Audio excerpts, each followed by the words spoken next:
আসসালামু আলাইকুম। Hello everyone, welcome back to my channel. আশা করছি আপনারা সকলে অনেক ভালো আছেন। আজকের পর্বে আমাদের রেসিপি হলো বড় মাছের মাথা রান্না।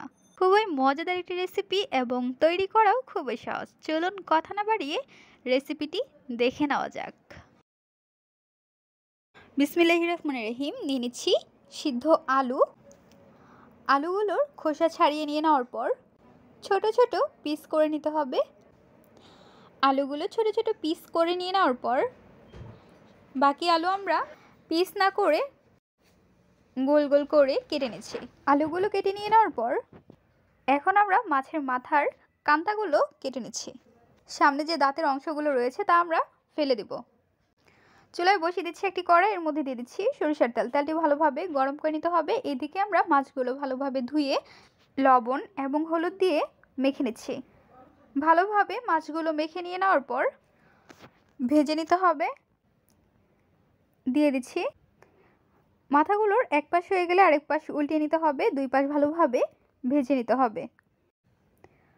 মাছগুলো ভাজা হয়ে গিয়েছে। মাছগুলো আমরা নামিয়ে নিব।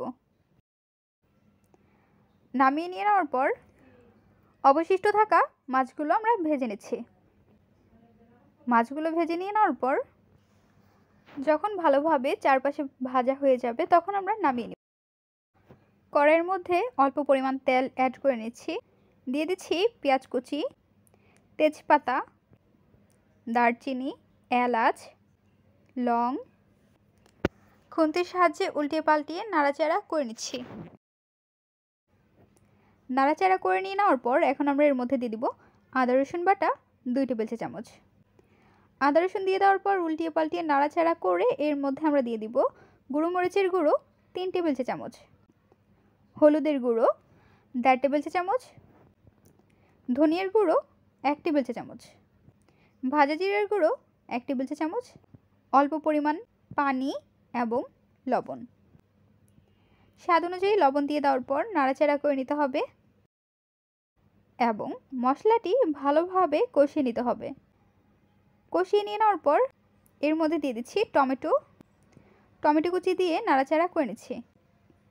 ভেজে রাখা মাছের মাথাগুলো এবং কান্তার কাঁটাগুলো বের করে নিচ্ছি। সেমভাবে সবগুলো মাছের কাঁটা বের করে নিতে হবে।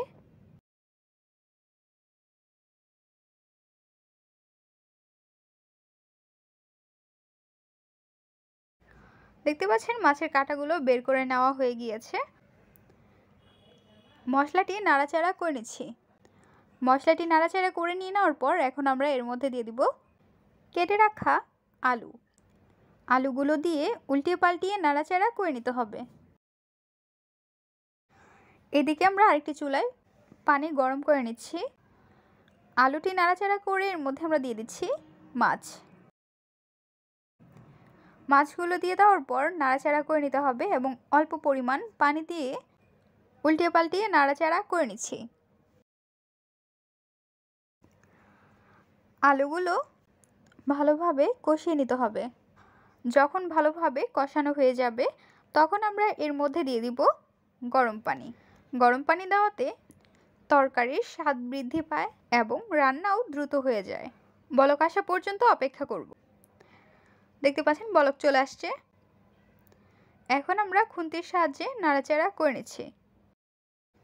নাড়াচাড়া করে নিয়ে নেওয়ার পর এখন আমরা এর মধ্যে দিয়ে দিব লেবুর রস। 1 পিস লেবুর রস ভালোভাবে চিপে নিচ্ছি। লেবুর রস দিয়ে দেওয়ার পর আমরা চুলায় বসিয়ে দিচ্ছি একটি কড়াই, এর মধ্যে দিয়ে দিচ্ছি সয়াবিন তেল। তেলটি গরম হওয়া পর্যন্ত এদিকে নাড়াচাড়া করে নিচ্ছি।